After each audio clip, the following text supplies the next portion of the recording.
Good morning. कहाँ थे अपन? चलो, साउंड वेव में पहला कॉन्सेप्ट लॉन्गिट्यूडनल वेव ना। Yes sir. तो पहला कॉन्सेप्ट मैं रिकॉल करा देता हूँ। मेरी स्क्रीन शेयरिंग ऑन है? नहीं, यस सर, ऑन है। स्क्रीन शेयर करना है मुझे।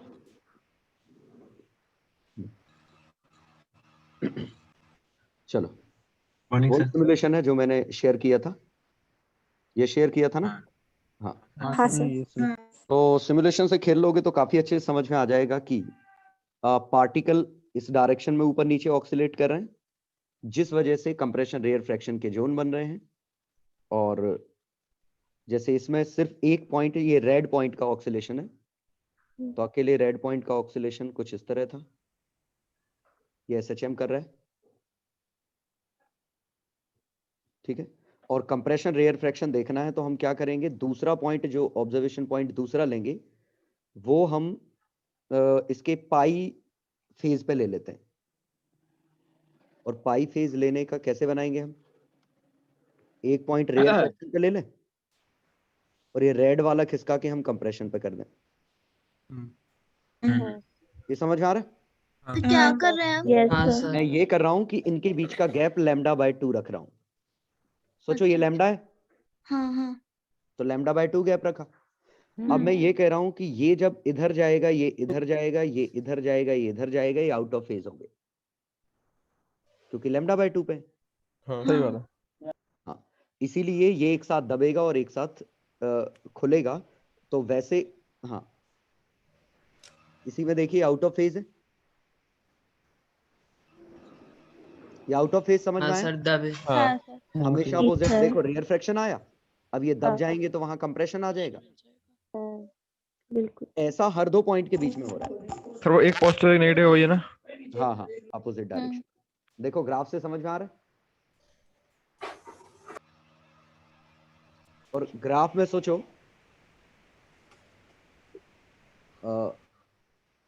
जैसे ये पॉइंट है, ये देखो ये नियरेस्ट है, तो ये कंप्रेशन वाला है, सर, और ये सबसे दूर हैं दोनों, ये दोनों Rare रेयर रेयर फ्रैक्शन का है। और रेयर फ्रैक्शन कहाँ है? इनके मिड पॉइंट पे। मिड ये इनके मिड पॉइंट पे कंप्रेशन और रेयर फ्रैक्शन आ रहा है। आ गया समझ में? Yes sir. तो वो पूरे रीजन में आएगा ना, मिड पॉइंट पर कैसे? नहीं तो अच्छा, maximum तो मैक्सिमम mid point पे मैक्सिमम, होगा हाँ ना। हाँ हाँ, मैक्सिमम, ठीक। मतलब देखो मैं क्या कह रहा हूं, अच्छे से समझना।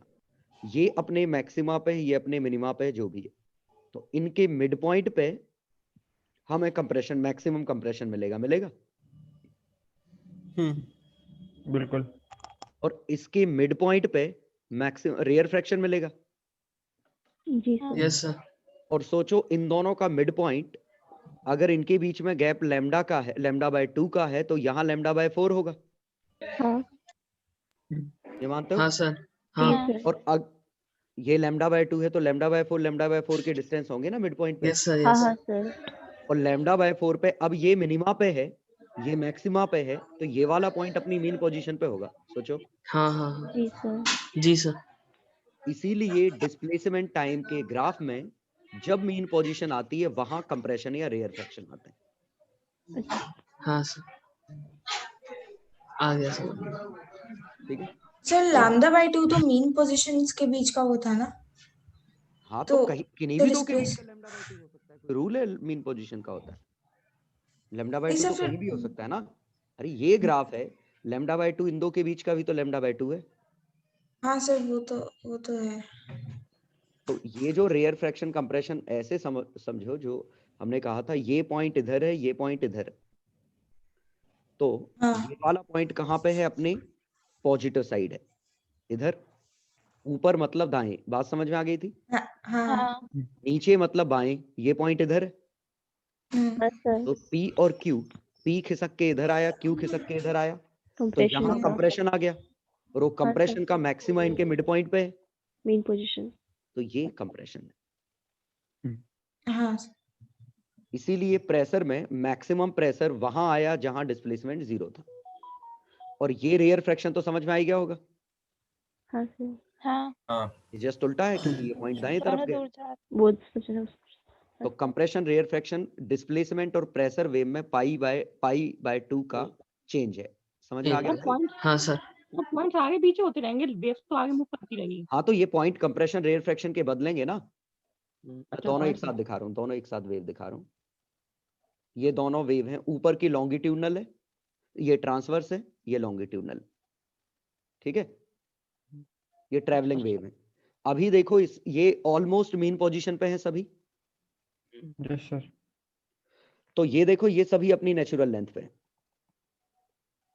सभी के बीच का गैप रफली सेम है, हाँ सर। हाँ सर। है ना? अब ये जो ही मूव करेंगे तो मैं किसी भी इंस्टेंट पे स्टॉप करूं, जैसे यहां स्टॉप करता हूं, तो हुआ क्या, ये तो समझ में आ गया होगा कि रेड वाला पार्टिकल कहां गया, ऊपर गया, नीचे गया। तो ये कुछ ऐसा देखो, मैक्सिमम प्रेशर यहां कहीं है, मिनिमम प्रेशर यहां कहीं है। हाँ, sorry, minimum pressure side sir इधर रिफ्लेक्शन इधर आ गया। रेयरफैक्शन। ये हाँ मिनिमम सर। प्रेशर है, हाँ बिल्कुल सर। ये मैक्सिमम प्रेशर है। हाँ, ठीक है, और सर ये बीच में क्या होगा? आगे जा बीच रही का है डिफाइंड होगा? बीच में खुलता है। तो कुछ इंटरमीडिएट होगा। मतलब कुछ और कहते ये नहीं है आगे जा रही है तो कंप्रेशन रेयरफैक्शन बदल रहे हैं। उसको। Yes sir. और साउंड प्रोवाइड कर दी।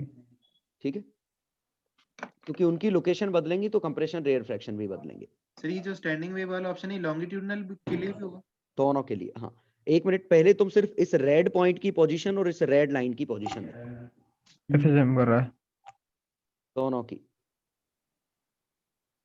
ये समझ में आ रहा है? ये ऊपर नीचे हो रहा है, ये दाएं बाएं हो रहा है। हाँ सर।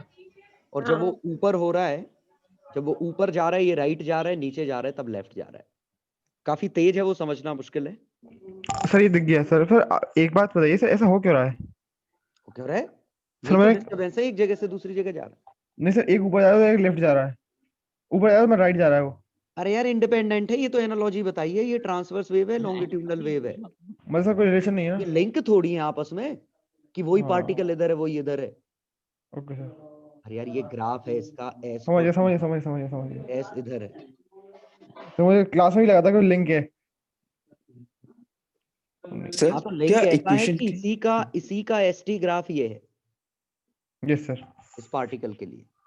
वो सर, तो तो अगर करेस्पॉन्डिंग ट्रांसवर्स वेव होती तो ऐसे दिखती, लॉन्गिट्यूडनल वेव होती तो ऐसे दिखती। सर हमें Thank you, इक्वेशन और मैथमेटिक्स के अलावा एनालॉजी क्रिएट करनी है क्या प्रैक्टिकल लेवल पे दोनों में? देखो, होनी चाहिए क्रिएट, नहीं तो बहुत मुश्किल हो जाएगा चीजें करना। आज तो थर्मो सर मतलब यहाँ पे थोड़ा ये बताओ, जैसे एनालॉजी हमसे अजीब पूछा सी लग ये रही है। पार्टिकल कहाँ जा रहा है, हम्म, कहाँ जा रहा है, नीचे। तो नीचे। यहाँ समझ में आ रहा है नीचे, लेकिन हाँ। यहाँ तो नहीं समझ में आ रहा है कि लेफ्ट। हाँ नहीं आ रहा। एक दिक्कत होने से वो मैक्सिमम मिनिमम अलग-अलग आ रहा है।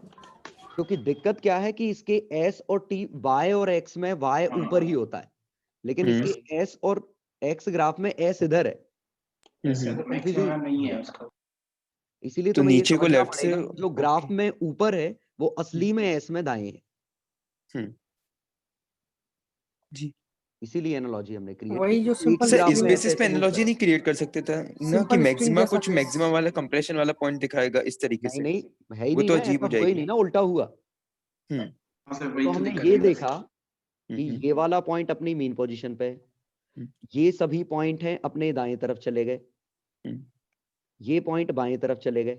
ये पॉइंट सोचो, हाँ। ऐसी थी स्ट्रिंग, ऐसे पॉइंट थे, ये ऊपर चले गए, ये नीचे चले गए, मतलब ये दाएं चले गए, तो यहाँ आ गया रेयर फ्रैक्शन या कंप्रेशन वेव किस तरफ। कंप्रेशन आ गया, सही है। सर अगर सर इसको सर कोऑर्डिनेट से सर देखते तो सही रहता कैसे कि भी देख ऊपर लो, तो तुम्हारी ऊपर मर्जी, की कॉमन तरफ सेंस है, पॉजिटिव है तो हाँ वही।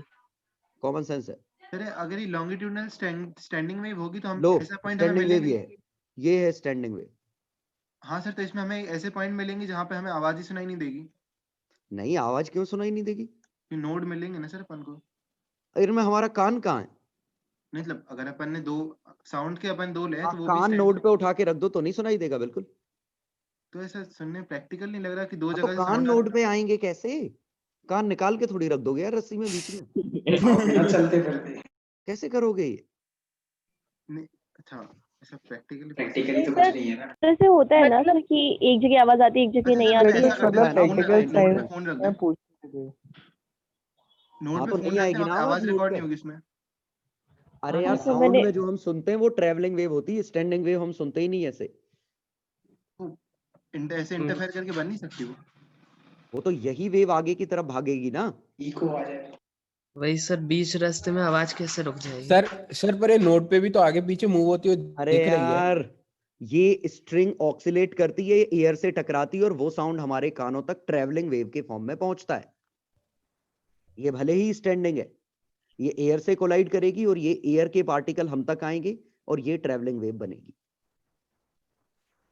नहीं सोच पा रहे ये कि रस्सी ये तो ऑक्सिलेट पा कर रही रही है। तो उसकी आवाज हम तक ये पहुंच तो कैसे सही है। रही? हाँ वो ये तो तो कोई रस्सी दिक्कत थोड़ी नहीं है। कानों से कनेक्टेड है, हाँ सर। ये रस्सी ऊपर नीचे हो रही है हम्म, तो इससे एयर के पार्टिकल आगे पीछे जा रहे हैं, हम्म, ये हमारे कान है, हमें वो साउंड सुनाई दे रहा है, तो ये तो ट्रैवलिंग ही है ना।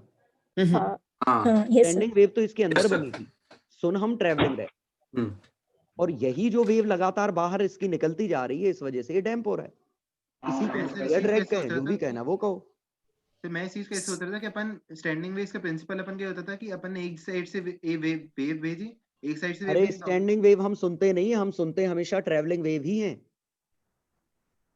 नहीं चीज कुछ और था। जैसे अपन अपन उसकी कंडीशन बनाए स्टैंडिंग वेव वाली कि एक साइड से सेम एम्पलीट्यूड और फ्रीक्वेंसी वाले वेव भेजी, दूसरी साइड से भी सेम चीज भेजी, दोनों पॉइंट्स पे इंटरफेयर होंगी। अगर अपन ने हाँ। एक जगह पे फोन रख दिया तो उस इंटरफेयरिंग पॉइंट पे अपन उस फोन में आवाज रिकॉर्ड होना बंद हो हो भी जाएगी। सकती है, नहीं भी हो सकती है। नोड पे रखा है तो नहीं होगी। हाँ, नोट पे रखा है तो नहीं होगी ना। हाँ नहीं होगी ना। तो ये प्रैक्टिकली नोड थोड़ा मतलब अजीब सा डिस्ट्रक्टिव लगता है। इंटरफेरेंस हो गया ना। अच्छा, हाँ सही बात है वो। सर नोड आपने मॉडर्न फिजिक्स में बताया था साउंड नोड का, जब आपने डिस्ट्रक्टिव थोड़ा इंटरफेरेंस ही सा तो है, एंटी नोड कंस्ट्रक्टिव इंटरफेरेंस है। हाँ हाँ सर। हाँ, और ये पॉइंट समझ में आ गया। हाँ सर। इसको अगर मैं किसी इंस्टेंट पे स्टॉप करता हूं, इस इंस्टेंट पे, तो देखो सभी अपनी मीन पोजीशन पे हैं, ये भी हाँ। अपनी मीन पोजीशन पे है, तो देखो हर जगह प्रेशर कांस्टेंट है, ऊपर हर जगह स्ट्रेन 0 है। ये समझ में आया? करेक्ट। लेकिन ये तय है इस समय वेलोसिटीज, शायद जैसे नोड मुझे पता नहीं, लेकिन वेलोसिटीज जरूर होंगी इनके पास। ये फील आ रहा है? हाँ हाँ सर, वो थोड़े मुड़े मुड़े से नहीं, आ मेन गया ना समझ? पोजीशन। हाँ सर। इसका मतलब इसके पास भी प्योरली काइनेटिक है, इसके पास भी प्योरली काइनेटिक है यस सर। इस समय पे। अब अगर हम इस सिमुलेशन को और रन करते हैं और अब हम कोशिश करेंगे कि टॉप मोस्ट पॉइंट पे रोक दें इसको, ये रोक दिया टॉप मोस्ट पॉइंट पे, तो अब यहाँ हर पार्टिकल स्टॉप्ड है, तो यहाँ भी हर पार्टिकल स्टॉप्ड है। स्टैंडिंग वेव की बात कर रहे हैं, क्योंकि स्टैंडिंग वेव में ही एक साथ चीजें रुक सकती हैं, ट्रैवलिंग वेव में एक साथ नहीं रुक सकती, क्योंकि पक्का स्पीड आएगी इसके पास। ये फील आया? ट्रैवलिंग वेव में ना एक साथ मीन पोजीशन आ सकती है, ना एक साथ एक्सट्रीम पोजीशन आ सकती है। सही बात है, ये तो सही है, बहुत सही है। स्टैंडिंग वेव में ही ऐसा हो सकता था। चलो, तो यहाँ पे potential energy maximum, kinetic energy, potential energy maximum, kinetic energy दोनों की 0। वंस अगेन स्टैंडिंग वेव की बात कर रहे हैं, ठीक है। तो यहाँ पार्टिकल के पास स्पीड नहीं है, लेकिन एनर्जी है प्रेशर के फॉर्म में, ठीक है। और यहाँ एनर्जी है स्ट्रेन के फॉर्म में। रेयर फ्रैक्शन में एनर्जी नहीं होगी। हाँ हाँ, बस अंतर एक ही है, अंतर है कि मैक्सिमम प्रेशर का पॉइंट और मिनिमम प्रेशर का पॉइंट। तो प्रेशर का अगर हम ग्राफ बनाते तो कैसा बनता इसका? इस पे मैक्सिमा आता प्रेशर का, माइनस को, इस पे मिनिमा आता, ऐसा बनता। हाँ सर। तो अगर ये साइन ग्राफ होता तो ये माइनस कॉस ग्राफ होता। हाँ सर। माइनस कॉस समझ गए ना? हाँ हाँ हाँ हाँ सही बात है। वो तो पुलिस से आया। माइनस बी वो del S by del X है, ठीक है। फिलहाल बस ये समझो कि पाई बाय 2 का अंतर होता है, वो हम कॉमन सेंस से अंदाज लगा लेंगे कि कहाँ प्रेशर मैक्सिमम होगा, कहाँ मिनिमम होगा, ठीक है। सर साउंड वेव में एनर्जी ट्रांसफर हमेशा होता है ना? एक मिनट रुको, मैं एक बात क्लियर कर दूं, नहीं तो बाद में तुम कंफ्यूज हो जाओ। ये सिमुलेशन गलत बना है, उल्टा है सिमुलेशन। हाँ सर, वो सर कंप्रेशन दूसरी जगह आना चाहिए। सिमुलेशन उल्टा है। हाँ सर, देखो वही दिक्कत आ रही थी। से ये पार्टिकल दाएं तरफ है, ये पार्टिकल बाएं तरफ है, यहाँ रेयर फ्रैक्शन होना चाहिए। तो वही वहाँ जी सर, सर, वो तब से डाउट मैक्सिमम आ मिनिमम रहा उन्होंने था। उल्टी कर दी है। तो ये उल्टा बना है, ये समझ गए ना, गलत बना है। हाँ सर। हाँ सर वो हाँ, तो ठीक है। आ गया था। हमने उस चीज का ध्यान नहीं दिया। उन्होंने या तो delta P is equal to B del S by del X कर दिया है, माइनस खा गए, वो माइनस वही ठीक है। तो कंफ्यूज मत होना सिमुलेशन से, सिमुलेशन में उल्टा बना है। सर मुझे इसमें ये पूछना था, आपने एक स्टेटमेंट बोला कि हम सिर्फ ट्रैवलिंग वेव्स को सुन पाते हैं लॉन्गिट्यूडनल, है ना? तो हाँ, अगर मैं अपना कान को यहाँ पे स्टैंडिंग तो वेव में रख देता हूँ, कान पे 2 ट्रेवलिंग वेव आ रही हैं, हम दोनों को एक साथ सुन रहे हैं। कान को क्या मतलब स्टैंडिंग वेव? नहीं स्टैंडिंग मैं एक स्टैंडिंग वेव एक रीजन में बनती है और कान एक पॉइंट है। हाँ पॉइंट पे स्टैंडिंग वेव का मीनिंग थोड़ी है, पॉइंट पे इन दो वेव का सुपरपोजिशन है। पॉइंट पे स्टैंडिंग वेव का मतलब नहीं है, ये स्टेटमेंट क्लियर कर। अरे स्टैंडिंग वेव क्या है कि एक रीजन में वेव हिल नहीं रही है, एक पॉइंट पे वेव हाँ। हिल रही है, इसका क्या मतलब? एक पॉइंट पे वेव, अच्छा मतलब वहां पे रखेंगे तो ऑब्वियस सी बात है, उसमें प्रेशर चेंज होगा, कान में कुछ तो सुनाई देगा ही। नहीं, अगर नोड पे आ गया तो नहीं सुनाई देगा। नोट पे आ गया, हाँ ओके ओके ये जो दो वेव आ रही हैं, एक वेव वो तो कट जाएंगी। और एक वेव ऐसी है, ये। अब ये दोनों अगर एक साथ, ये हमारा कान है तो पक्का कटेंगी दोनों वेव। बिल्कुल बिल्कुल सर। तो हम ये नहीं कह रहे हैं कि स्टैंडिंग वेव कान पे है, स्टैंडिंग वेव पूरे रीजन में है और कान नोड पे है। अच्छा स्टेटमेंट समझ में आया? हाँ अब हाँ। क्लियर हो गया हाँ अच्छे से। हाँ स्टैंडिंग वेव पूरे रीजन में बनी है और कान हमारा नोड है। तो सिर्फ ये इकलौती पोजीशन नहीं है जहां नोड मिला है, नोड और भी मिलेगा, यहां भी मिलेगा, यहां भी मिलेगा, इन सब पे नोड मिलेगी। Okay sir. समझ गए? सर, पर साउंड में स्टैंडिंग वेव बन कैसे सकती है यहाँ तो? क्यों नहीं बन बन सकती? रियल में नहीं बन सकती। क्यों नहीं बन क्यों? कॉलम क्योंकि ले यहाँ लो। तो एनर्जी ट्रांसफर हमेशा होता है ना, और सकती? स्टैंडिंग वेव में तो अरे यार, कट नहीं गया, दोनों तरफ से ट्रांसफर बराबर हो रहा था। एक लेफ्ट साइड से हो रहा था, एक राइट साइड से। कट नहीं गया दोनों जगह का। अच्छा। सर आपने बताया था उसमें तो demonstration। ट्रेवलिंग वेव में है, दोनों में चीजें सेम है। तो मतलब यही है ना कि हम रिजल्टेंट सुनते हैं दोनों वेव्स का। हाँ बिल्कुल। अगर हम कोई ऑब्जर्वर रखेंगे किसी पॉइंट पे, तो ऑब्जर्वर को पता नहीं चलेगा ये स्टैंडिंग वेव है क्या है। सर कान में तो ऑब्जर्वर तो वेव सीधे कहेगा कि मेरे ऊपर इंटेंसिटी कितनी आ रही है। सर लेकिन कान में तो वेव्स एक ही साइड से आ सकती है ना, दूसरी साइड से कहाँ से आएंगी? दूसरे कान से। सुपरपोजिशन देख रहे हैं। ऐसे प्रेशर तो स्केलर क्वांटिटी है कि नहीं? बिल्कुल। कैसी आ गई है, कैसी आ गई? एक ये वेव बात भी है। ऐसी आ रही है और एक वेव तुम्हारी मिनिमा लेके आ रही है ऐसे, और ये कट जाए, ये प्लस है, ये माइनस, माइनस प्लस। सोचो ये एक साथ अगर पहुंचेंगी तो कटेंगी इस पॉइंट पे, फील करो। हाँ तो हमें बिल्कुल सुनाई सर, नहीं सर उधर सुनाई। सर सर पर बहुत ही करो। मतलब और मिनिमम चांस। एक मिनट पूरी बात सुन लो। और हम इन दोनों को डायरेक्ट जोड़ सकते हैं क्योंकि प्रेशर एक स्केलर क्वांटिटी है। Yes sir. हाँ सर। और हमारे कान डिस्प्लेसमेंट को नहीं, प्रेशर को रिस्पॉन्ड करते हैं। यस सर, बिल्कुल ये बिल्कुल। प्रेशर वेव इंपॉर्टेंट है। Yes zero sir. आएगा। हाँ, इस केस में आएगा ना जीरो, देख लो। ये बंद करो, कौन बजा रहा भाई है? गैलेक्सी।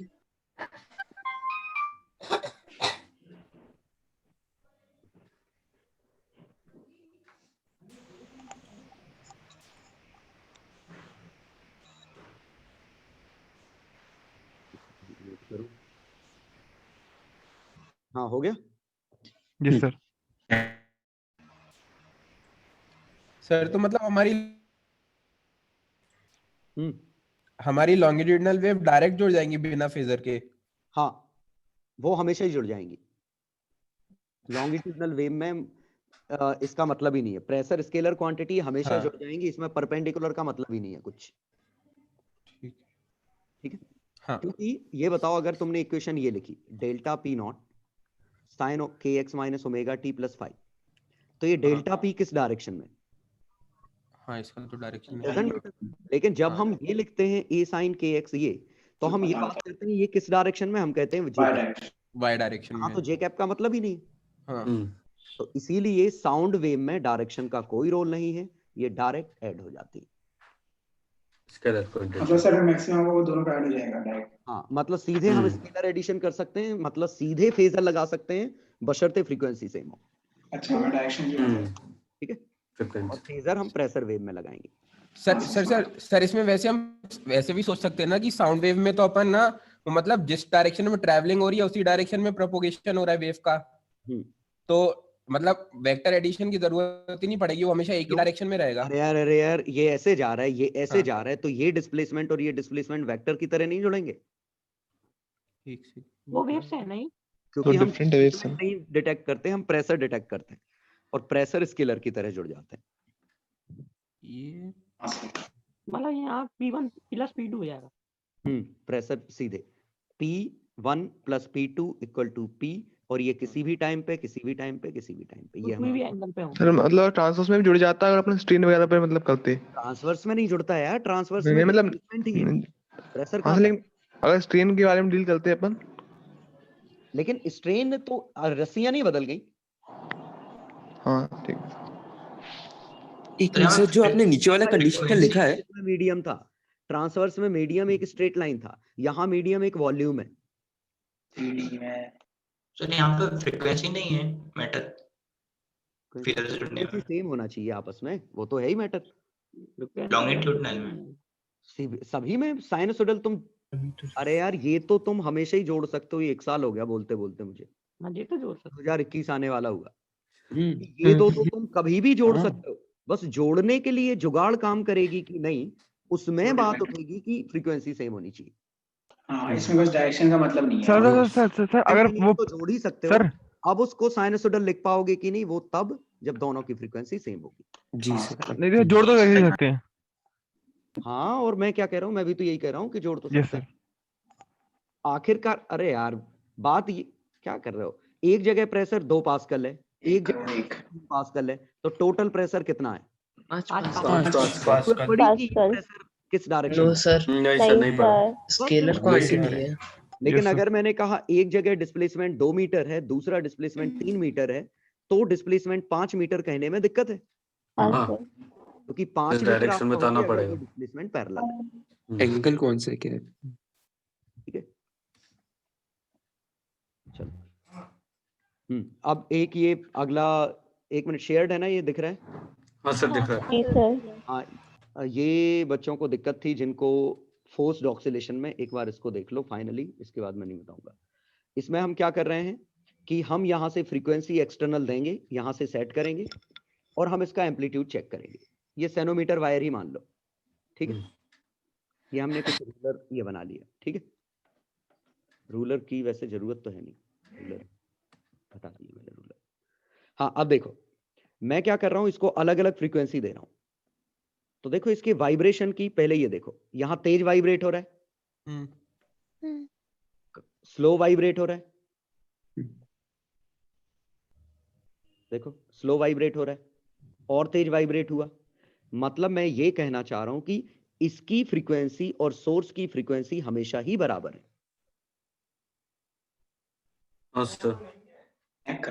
अब एम्पलीट्यूड कितना आएगा वो डिपेंड करेगा कि वो फ्रीक्वेंसी रेजोनेंस के बराबर है कि, मतलब फोर्स अगर ऑक्सीलेटिंग है तो स्ट्रिंग को उसी फ्रीक्वेंसी से ऑक्सीलेट करना पड़ेगा। तो देखो अभी मैंने क्या किया, 21 हर्ट्ज लिया, ये इसका एम्पलीट्यूड है। अब देखिए 23 पे थोड़ा एम्पलीट्यूड ज्यादा आया, हाँ सर, 25 पे देखो बहुत ज्यादा आ गया, हाँ सर, अब 25 के दाएं तरफ देखते हैं, दाएं तरफ कम हो गया, कम हो गया। हाँ सर, और 24 पे भी कम ही है। हाँ, मतलब 25 हो जाएगी 25 वाली 25 मतलब रेजोनेंस 25 पे इसका मैक्सिमम बन रहा है, फंडामेंटल लोड है, हाँ सर, मतलब इस पे 20 में ऊपर रखा होता तो वो चल जाता। ठीक है, अब हम इसकी फिर फ्रीक्वेंसी बढ़ाते हैं, डबल करेंगे। अब देखो फिर एम्पलीट्यूड 50 पे आ जाएगा।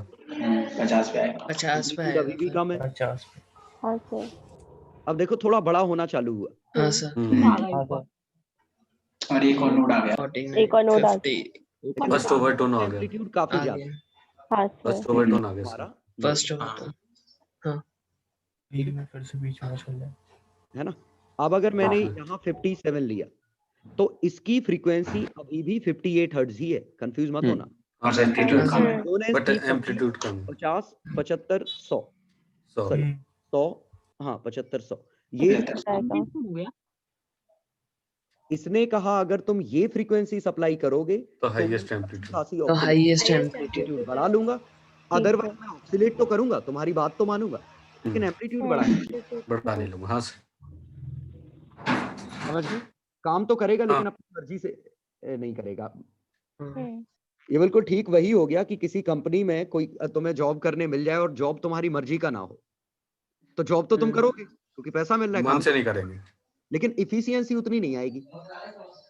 हाँ सर। लेकिन इफिशियंसी उतनी आ जाएगी अगर जॉब तुम्हारी मर्जी का हुआ तो तुम जॉब स्विच करते रहे, जिस जॉब में तुम्हें मजा आने लगेगा उसमें तुम्हारा आउटपुट भी अच्छा खासा दिखने लगेगा। रिलेट कर पाए? आगे पढ़ाई से यस सर। बस यही है कि इसने कहा मुझे इनमें मजा आता है।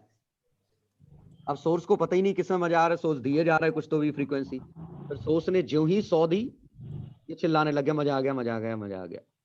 75 पे पहले ये देखो इसको मजा आ गया। Yes sir. Second over dance करने लगा। ठीक है, तो शायद समझ में आ गया होगा। यस सर मुझे इसमें ये पूछना था कि अगर हम 75 वगैरह के अलावा रेजोनेंस के अलावा कोई और फ्रीक्वेंसी देते तो उसका पैटर्न जो बना बिल्कुल वैसे ही बनेगा ना जैसे रेजोनेंस में बनता है, बस एम्पलीट्यूड कम आएगा, यही फर्क होगा। हाँ। नहीं मूव कैसा, ये जो मतलब जो मतलब स्केलिंग है कि 5 सेंटीमीटर पे मैक्सिमम मिनिमा आएगा या फिर वो चीज वो सेम ही रहेगी क्या?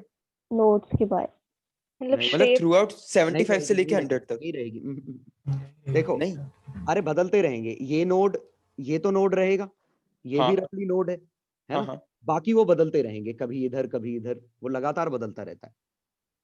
तो मतलब फिक्स फिर वो वाला ग्राफ बनेगा ना जिसमें हमारा नोड भी शिफ्ट हो रहा था। अगर वो नोड बन गए, ये नोड ये हो गया, तो स्टैंडिंग वेव की कंडीशन नहीं आ गई, वेवलेंथ फिक्स नहीं हो गई। हाँ वही हो जाएगा।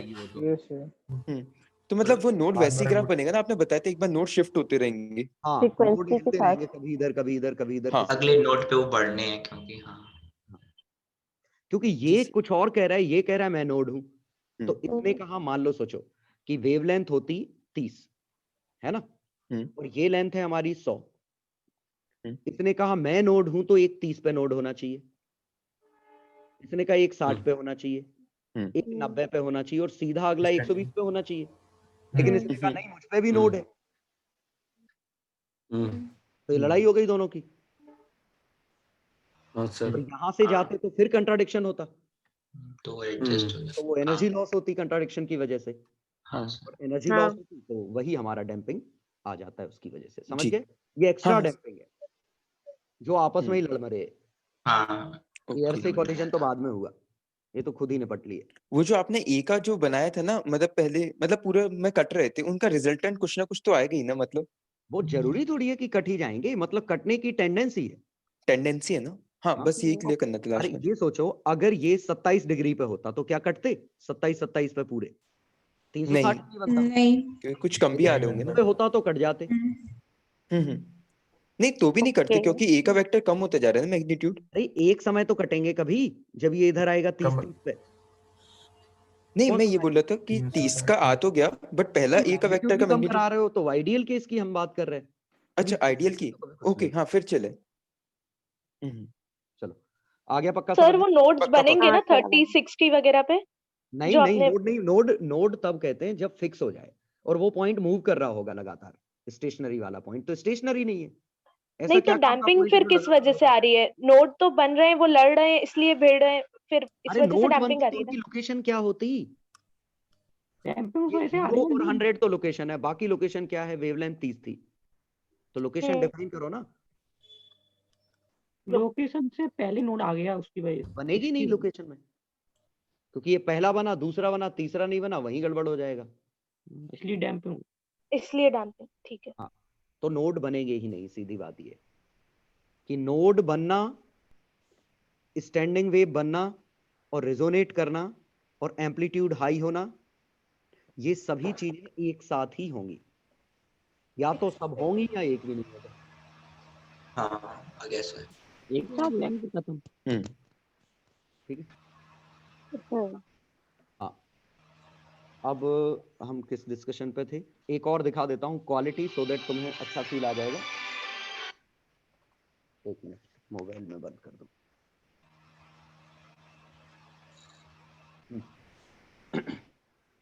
ये देखो, ये तुम्हारे लिए फील करने के लिए काफी अच्छी चीज है। मैं इसमें ये अच्छा था ना? इसमें मजा आता है। और तो हो सकता है उसमें राजेश बन गए थे। थोड़ा मुश्किल है। लेकिन फिलहाल इतना फील आना चाहिए। देखो थोड़ा सा तो पक्का खेला होगा तुम लोगों ने। Yes sir. हाँ, रात में खेल लिया था। ये फंडामेंटल फ्रीक्वेंसी है पहली, ये 2f0 3f0। तो पहले हम इंडिविजुअली सबके साउंड देखेंगे कैसी आवाज आ रही है। पहले सबको 0 कर लें।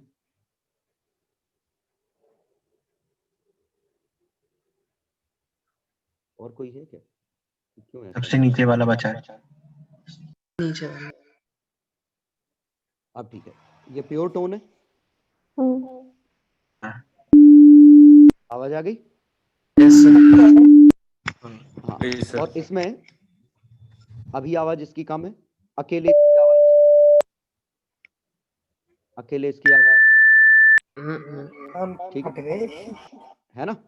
और कॉन्सेप्ट ये था कि जैसे हम कहते हैं कि ये गिटार के इस वायर को हमने 400 हर्ट्ज पे ट्यून कर रखा है, तो 400 हर्ट्ज इसकी फंडामेंटल की वैल्यू है। अच्छा समझ गए? 400 हर्ट्ज पे ट्यून करना फंडामेंटल, क्योंकि हमारा कंट्रोल इस पे नहीं है कि ये 400 ही होगा। हम ये कहते हैं 400 फंडामेंटल है तो 400 भी हो सकता है, 800 भी हो सकता है, 1200 हो सकता है, इनके कॉम्बिनेशन हो सकते हैं। ट्यूनिंग फॉर्क एक स्पेशल केस है जिसपे ये जितना इको होता है क्यों आ उतनी रहा है? आवाज गूंज रही है सर बच्चों इको की। आ रही है बच्चों की। ज्यादा इको आ रहा है सबको। इको आ रहा का नहीं, बच्चों का आ रहा है सर। ओके, मैं आपका नहीं आ रहा। समझ गया इको। तो बच्चों शांत रहो। चलो ये वो शायद कंप्यूटर स्क्रीन का मैंने साउंड ऑन किया है, वो हो सकता है इस वजह से। हाँ, तो ये ट्यूनिंग फॉर्क पे ये सिर्फ F0 ओनली करता है, और बाकी जितनी प्रैक्टिकल चीजें हैं ये F0 and it's multiple. Yes sir. Even ये रॉड भी है, ये F0 एंड ऑड मल्टीपल। मतलब जब हम इसको हिट करते हैं तो सिर्फ F0 पैदा होता है, इसको हिट करते हैं या प्लग करते हैं तो ये पैदा होता है, मल्टीपल इसको प्लग करते हैं तो ये पैदा होता है। आया समझ में? Yes sir. तो मैं ये समझाने की कोशिश कर रहा हूं कि अगर हम ट्यूनिंग फॉर्क अकेला लेते, 200 294 हर्ट्ज पे ट्यूनिंग फॉर्क है,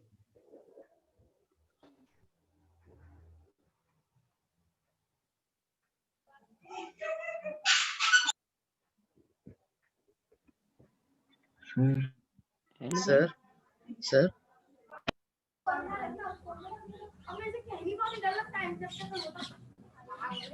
हेलो। हाँ सर। सर गए सर। आवाज नहीं आ रही सर, आवाज नहीं आ रही। सर चलेगा। सिद्धांत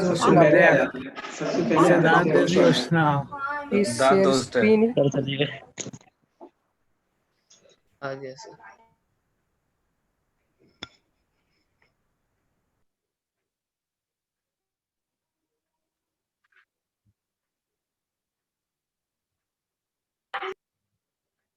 हेलो सर।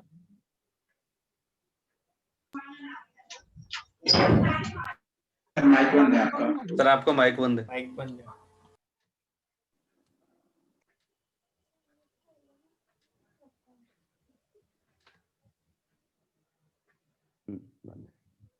अब खुल गया। तो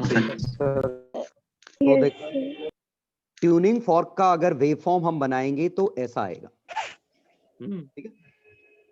लेकिन ये और आवाज बिल्कुल प्योर टोन जनरेट होगी। तो मैं फंडामेंटल फ्रीक्वेंसी बढ़ा देता हूँ, इसकी ले लेता हूँ 390।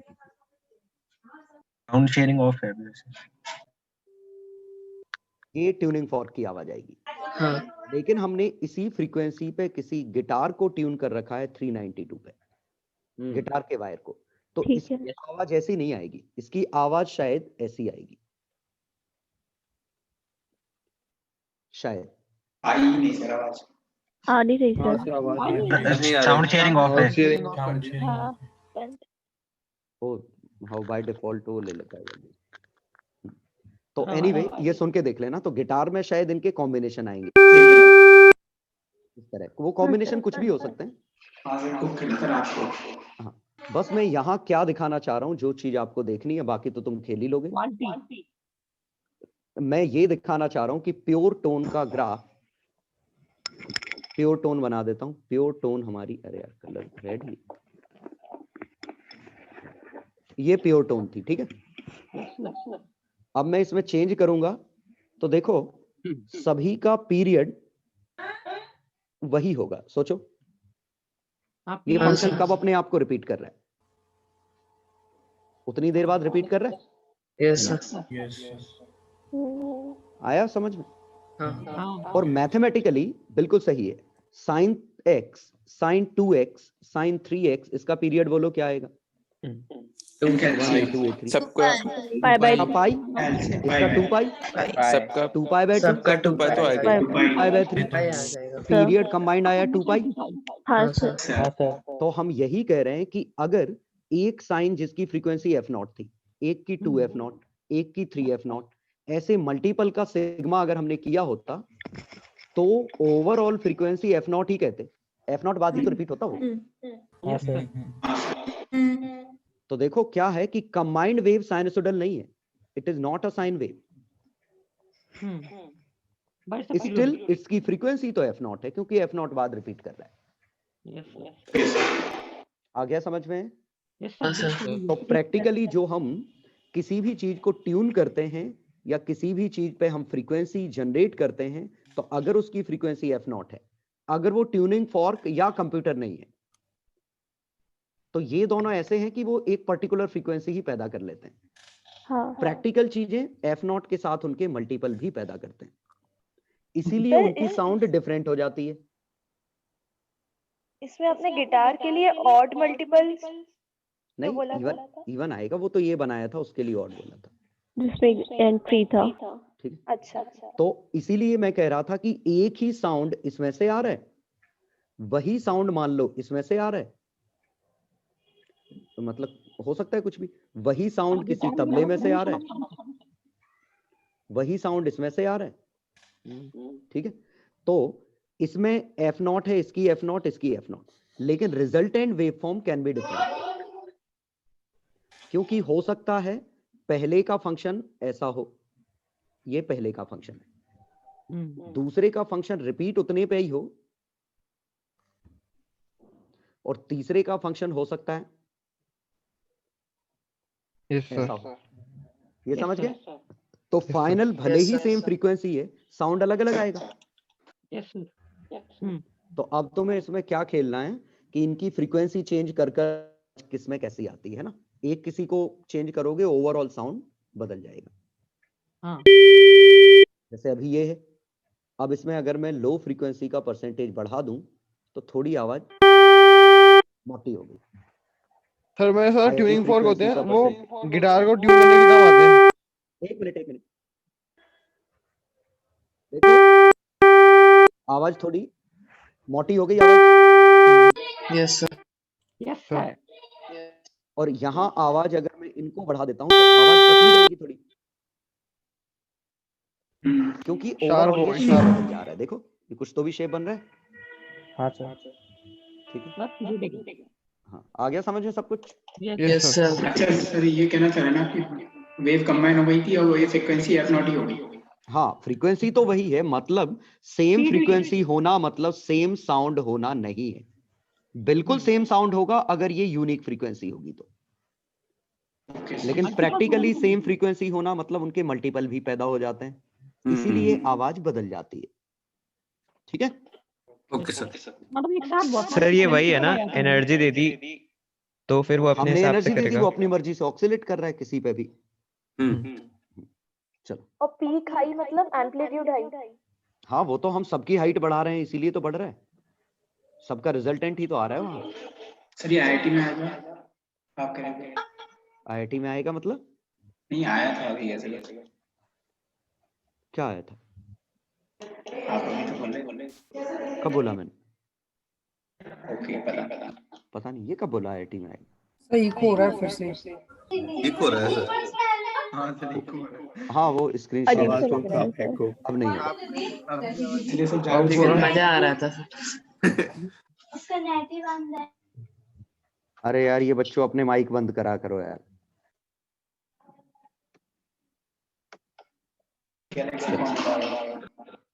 अभी भी अभी भी हो रहा है। अभी भी हो रहा है? अभी भी हो रहा है सर। अभी भी हो रहा है सर। सर मुझे लग रहा है कि इस बच्चे की बदमाशी है। एक मिनट, सही हो गया। आदित्य राज दो की अब नहीं होगा, आदित्य राज मैं ही हूँ भाई। अब नहीं होगा, हाँ, अब नहीं हो रहा है, अब नहीं हो रहा है। हाँ, चलो अब नहीं हो रहा, अब नहीं हो रहा।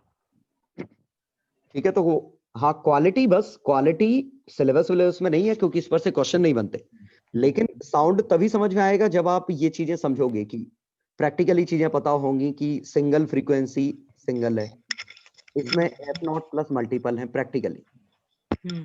क्वेश्चन करते समय हम एक ही फ्रीक्वेंसी मानते हैं, क्वेश्चन करते समय हम बता देते हैं हार्मोनिक में, हाँ सर।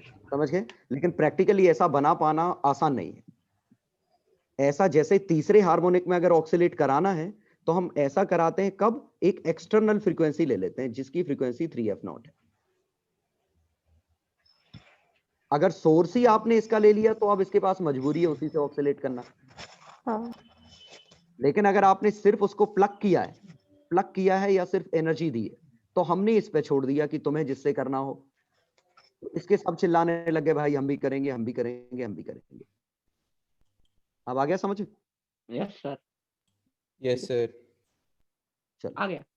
सर आपने एक एनर्जी वाले सिमुलेशन के लिए बोला था, काइनेटिक एनर्जी और पोटेंशियल एनर्जी। वो मैंने बना नहीं पाया, अब कल मैं थोड़ा बिजी हो गया था, इसी में बहुत टाइम लग गया था ये वीडियो एडिट बनाने में। चलो अब अपन आ गए। चलो पहला कॉन्सेप्ट हम सीखे कि S is equal to S0 sine KX minus omega T plus 5। पक्का क्लियर है? एकदम। ये इससे आपको बहुत अच्छे से समझ में आ जाना चाहिए था शायद। इसमें ट्यूनिंग फॉर्क का एक छोटा सा एनिमेशन दिखाया था। Function S0 sine omega T है, यहाँ से X आगे गया तो फंक्शन में एक x/c का लैग आ गया यहाँ, ठीक है। और अगर यहाँ फाई होगा तो यहाँ फाई आ जाएगा। चलो दूसरा कॉन्सेप्ट था, S का फंक्शन दिया है तो प्रेशर का function minus B del S by del X, और सॉल्व करने पे B के S0 साइन के omega T minus KX plus 5 cos आ जाएगा अगर यहाँ साइन है तो डेल्टा भी होगा ना? डेल्टा पी तो और ये डेल्टा P मैक्स है, नॉट क्लियर? हाँ सर। तीसरा हमने देखा इंटेंसिटी, फिर से हमारा formula rho C omega square A square, yes sir. उसमें म्यू C ओमेगा स्क्वायर आया था, ये पावर का था, पर यूनिट एरिया ये बना। इसी को हमने सिंपलीफाई किया तो डेल्टा P स्क्वायर बाय 2 रो बन गया। सर इसमें एक जगह आपने वो बल्क मॉड्यूलस को रो C स्क्वायर लिखा था, वो कैसे लिखा था? लिख लो, तुम लिख लोगे? हाँ सर एक चीज पूछनी थी, जैसे आपने यहाँ से इंटेंसिटी का फॉर्मूला ड्राइव किया था वो P average upon R square के प्रोपोर्शनल आया था। हाँ। तो वहां पे जो प्रेशर है वो किसकी सोर्स का प्रेशर है, जो सॉरी जो पावर है वहां पे? ये प्रेशर का एम्पलीट्यूड है, ये प्रेशर की, ये डिस्प्लेसमेंट एम्पलीट्यूड है। हाँ ये प्रेशर एम्पलीट्यूड है। अच्छा, तो ये जो होगा सर वो उन पार्टिकल्स का होगा ना जो वहां पे ये एनर्जी है, एनर्जी सभी तरह की कि टोटल एनर्जी कितनी है, साउंड एनर्जी होती है ना, उस एनर्जी का वेक्टर। आपने वहां P एवरेज को कांस्टेंट मान लिया था, P average upon 4 average, power average हमेशा ही कांस्टेंट होती है, वो सोर्स की है, सोर्स की है, वो तो हम मान ही रहे। ओके। सर इसमें ये जो आपने लास्ट क्लास में एक चीज बोली थी वो गामा बाय रो होता है, वो तो मैंने कहा था, याद कर लो, बल्क मॉडुलस गामा P होता है ये। नहीं एक आपने वो बताया था ना यंग्स मॉडुलस y बाय रो पहले ये समझ में आ गया था कि वैसे फॉर्मूला B बाय रो है स्पीड ऑफ साउंड का, ठीक है, लेकिन यही बल्क मॉडुलस का फॉर्मूला गामा P आ जाएगा फॉर गैसेस। ये हम उसमें देखेंगे थर्मोडायनामिक्स। सर फ्रीडम बता दीजिए थोड़ा, डिग्री ऑफ फ्रीडम। वो याद करना है, केमिस्ट्री में नहीं पढ़ा डिग्री ऑफ फ्रीडम? नहीं पढ़ा, कर लो। थर्मोडायनामिक्स पढ़ा है, XYZ डायरेक्शन और रोटेशनल। हमारे बैच में नहीं हुआ था, नहीं पढ़ा। अरे वो नहीं हुआ, मैं तो ये मान के चल TTG में था। बस इतना याद कर लो, गामा 1 + 2 बाय f। वो अपने आप याद हो जाएगा, वैसे आए तो रेफर कर लेना, अपनी कॉपी उठा के देख लेना। याद ही हो गया सर। मैं अगर क्वेश्चन दूंगा तो गामा की वैल्यू दे दूंगा क्वेश्चन में, जी ओके पेपर में अगर दूंगा तो याद नहीं करना कुछ इसमें, ठीक है। बस वो ऐसा होता है, वो हम सीख लेंगे आगे। Okay sir. हाँ, जहां तक वो यंग्स मॉडुलस बाय रो इस तरह के ये फॉर्मूले नहीं याद करने हैं। अब कंक्लूजन ये है कि सिर्फ 2 ही फॉर्मूला याद करने हैं, √T बाय मी, B बाय रो। इसके अलावा आएगा तो आपको स्पीड गिवन होगी क्वेश्चन में, हाँ सर। ठीक है। तो ये लॉन्गिट्यूडनल का फॉर्मूला है, ये ट्रांसवर्स का, ट्रांसवर्स। बस। चलो अब आ गए अपन कौन सा, बाकी तो मेरे ख्याल से अब कोई दिक्कत नहीं होगी। क्वालिटी में एक्सप्लेन कर चुका हूँ जी। इको कॉमन सेंस था, हाँ सर। इको कॉमन सेंस था, समझ में आ गया होगा इको कब बन रही है, खाली रूम में क्यों बनती है। हाँ सर। हाँ सर। इस मतलब सिंपली कुछ और नहीं, फ्रीक्वेंसी है। हाई फ्रीक्वेंसी मतलब हाई पिच। ये सब बीटर ट्रिबल और ये डी। जो आपने इको में हाँ। बताया था कि साउंड अब्सॉर्बिंग ऑब्जेक्ट होते हैं, ये सब मतलब इसके डिपेंडेंट होते हैं कुछ, हाँ हाँ, वो एक मतलब मिनट, मटेरियल पे प्रॉपर्टी उनके कुछ होता है क्या? हाँ एक मिनट बता रहा हूँ। हाँ बिल्कुल, साउंड एब्जॉर्ब करने की टेंडेंसी, साउंड एब्जॉर्ब करने की टेंडेंसी अलग अलग मटेरियल की अलग अलग होती है। कुछ मटेरियल काफी अच्छे से एब्जॉर्ब करते हैं, कुछ नहीं करते। तो क्लासरूम में ब्लू पर्दे लगे थे कभी तुम्हारे क्लासरूम में, जो बच्चों ने हाँ तोड़ सर। ताड़ दिए, वो साउंड एब्जॉर्बिंग पर्दे थे। उन पे एक कोटिंग लगी थी साउंड एब्जॉर्ब करने के लिए। वो अलग से लगवाए। वो इसलिए लगवाए थे कि उस तरफ कोटिंग थी कि उस बगल वाले का साउंड ना आए। अच्छा तो वो याद है। जहाँ तुम लोग कभी कभी फर्जी चले जाते होगे खाने। तो उसमें ये होता है ना, कुछ होल्स एनर्जी को ट्रैप कर लेते हैं साउंड एब्जॉर्बिंग में। हाँ, या तो दो तरीका, एक कोटिंग लगती है जो साउंड को एब्जॉर्ब करती है, या उसको फाइबर ऐसे बनाते हैं। सर रबर वो रबर के नीचे लगते हैं ना, हमें वो नहीं पढ़ना यार, वो काम क्या। रबर के। हाँ, कुछ भी मटेरियल ले सकते हैं ना। सर इतना इफेक्टिव होता है वो? अरे सर यार जो सिंपल सी बात है, सुनो। अगर कोई हमने ऐसा मटेरियल लिया जिसकी रिजोनेंस फ्रीक्वेंसी उसकी खुद की रिजोनेंस फ्रीक्वेंसी है ना, हमें एब्जॉर्ब कराना है 2000 से 3000 के बीच का साउंड, ये साउंड एब्जॉर्ब कराना है।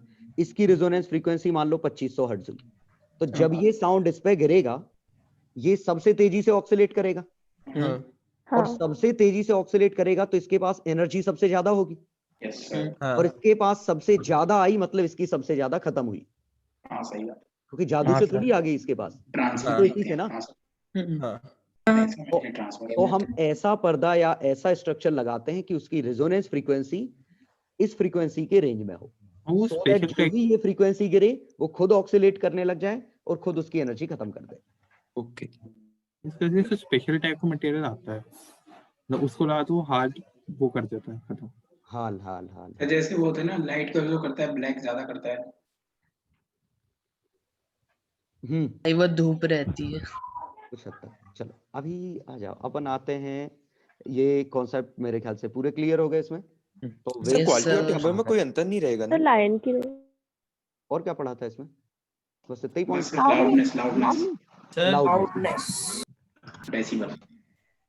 ये डेसिबल स्केल समझ में आ गया? हाँ सर। सर ये आई नोट हमने निकाल के रख ली ना? 10 है। लोगों ने कहीं, एक मिनट, घर पे तुम्हारे ऑडियो सिस्टम या टीवी हो, टीवी ऐसा पुराना वाला, उसके वॉल्यूम में आप बढ़ा के देखो, डेसिबल ही यूनिट आएगी। ऑडियो सिस्टम्स में होती है। ऑडियो सिस्टम में जो नॉब होता है उसमें ये लिखा होता है यहाँ डेसिबल में। हाँ सर दिख रहा है। मतलब से मैक्सिमम जितना भी 100 लिखा होगा, जो भी होगा जनरली लिखा होता है, अदरवाइज वो तो कॉमन सेंस है, मान लेते हैं। चलो आ गया समझ सब? जी सर। और लाउडनेस में समझ में आ गया था कि हमने लॉगरिथमिक स्केल क्यों लिया?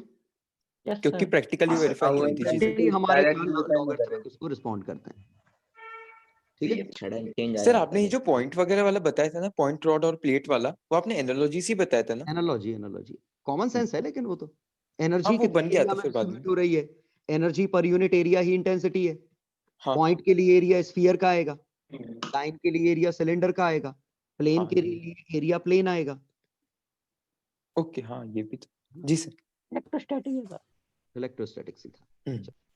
अब पिछला होमवर्क कुछ पेंडिंग था छोटा सा, HCV था, हाँ HCV था। आज का होमवर्क क्या है?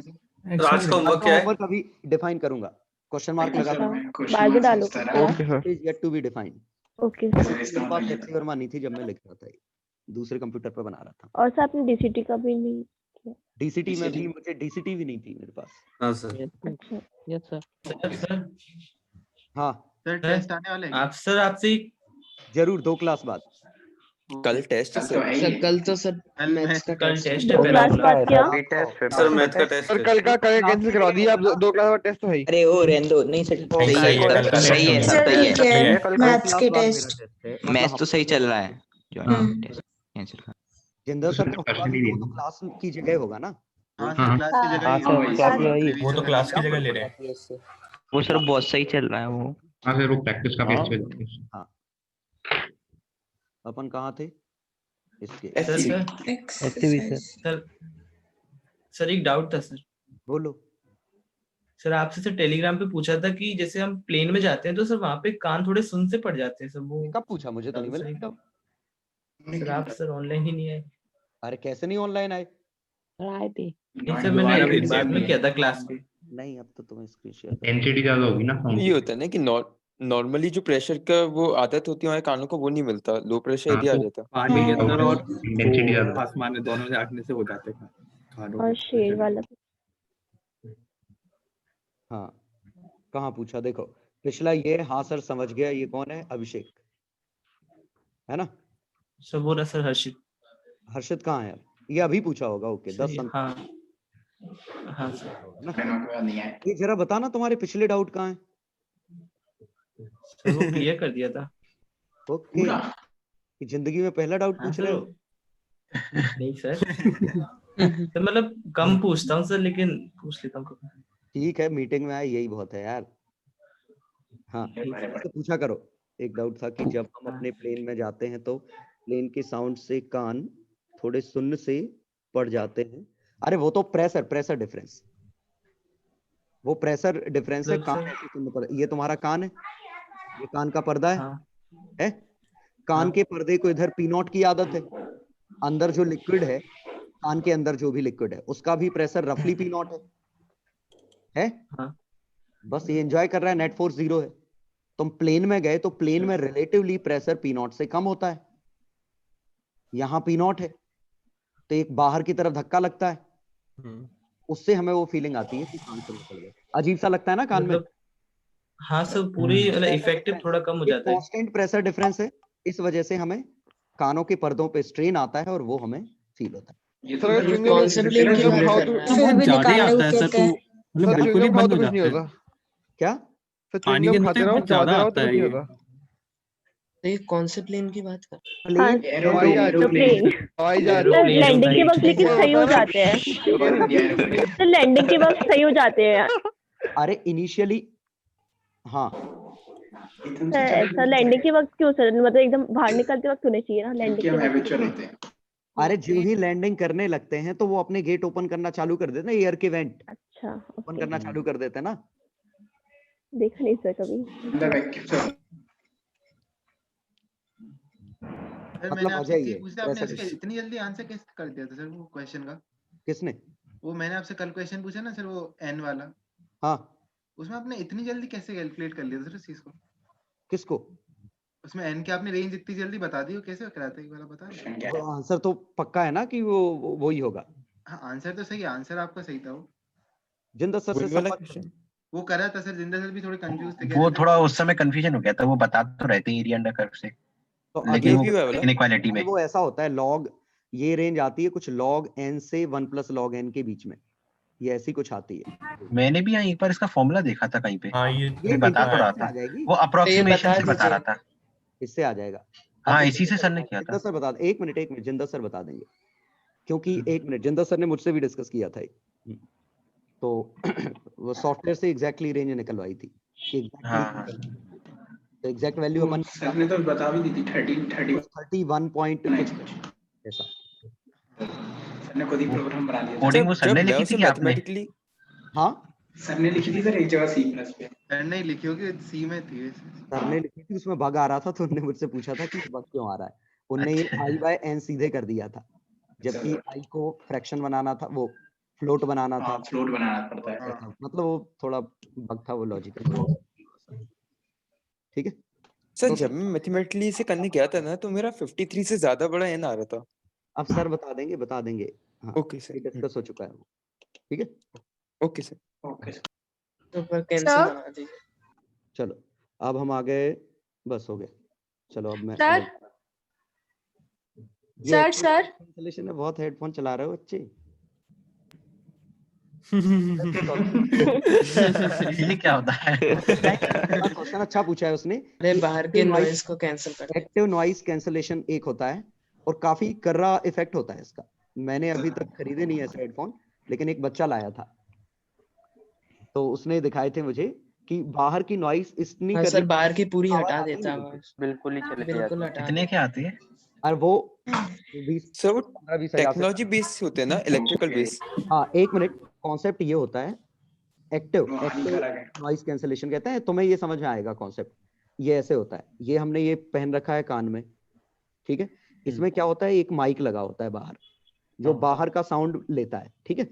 इंटेंशनली बाहर का साउंड ले रहा है, ये हमने ये पहन रखे, डिस्ट्रक्टिव कर देते। और हाँ, और यहाँ पे एक सर्किट होता है अंदर जो यहाँ की फ्रीक्वेंसी ऐसी आई उसको एनालाइज करके उसकी एंटी आउट ऑफ इनपुट जो फ्रीक्वेंसी है, और ये जो एक कंस्ट्रक्टिव क्रिएट करता है सॉरी, वो पाई के फेज में क्रिएट कर देता है। कट जाता है। इसको तो बाकी नॉइज जो साउंड ये खुद पैदा कर रहा है वो कटेगा नहीं, कटेगा कौन सा, बाहर से जो आ रहा है, तो दोनों सर ये थोड़ा बहुत कंडक्टर की तरह लग रहा है कि बाहर से चार्ज दिया तो अंदर वाले ने काट दिया। थोड़ा बहुत ऐसे लग रहा है। जबरदस्ती काटा, इन्हें डिटेक्ट करके उस फ्रीक्वेंसी को उड़ा दिया। यही फोरियर ट्रांसफॉर्म काम करता है। फोरियर तो वो साइन वाला था ना। अरे ये अभी तुमने देखा, मैंने बहुत सारे साइन लिए थे, कुछ तो भी बन गया था। ये था साइन से ये बनाना, इससे वापस लाना, ये फोरियर ट्रांसफॉर्म। अच्छा बेहतर है। मैं ये कॉलेज में पढ़ेंगे शायद से। फर्स्ट ईयर में ही आता है। फर्स्ट ईयर में ही आएगा मोस्ट प्रोबेबली। ये ही फोरियर ट्रांसफॉर्म है ना। तो फोरियर ट्रांसफॉर्म करके अलग अलग फ्रीक्वेंसी डिटेक्ट करते हैं, और जैसे हम अभी प्ले कर रहे थे तो फ्रीक्वेंसी डिटेक्ट करी, वैसे ही ऐसी बना दी और पाई का चेंज किया और उसमें भेज दिया। पाई का चेंज करने के लिए बिल्कुल t/2 का लैग कर देंगे। हाँ सर, पाई का चेंज करना मतलब जब ये रिसीव हुआ है उससे t/2 बाद ये वापस जनरेट कर देंगे, तो अपने आप पाई का चेंज आ जाएगा। ठीक है, तो उस बच्चे को लिख दीजिए कि 1 घंटे पर रिकॉर्डिंग देख लेना। जी को नहीं पता चला किसने पूछा था। वो है ही नहीं बचा। नहीं है सही सर, इतनी गलत बात। वो लायन का क्या? उसने हेडफोन खरीदे होंगे आज, तो वो आया होगा कि चलो हेडफोन। लेकिन उसने देखा होगा तभी तो पूछा है। अच्छा बच्चा है, मतलब पढ़ने वाला। चलो आ जाओ अब अपने, सॉरी मुझे HC और मैं शेयर करनी थी ना। सर शेयर ही थी अभी। सर वही थी शेयर थी। पहले पेज पे कोई डाउट, मतलब पेज क्वेश्चन नंबर 4 से 16। शॉर्ट आंसर कर ली क्या? शॉर्ट आंसर हाँ सर वालों ने तो कर ही लिए होंगे। शॉर्ट आंसर के आंसर दे दूं। हाँ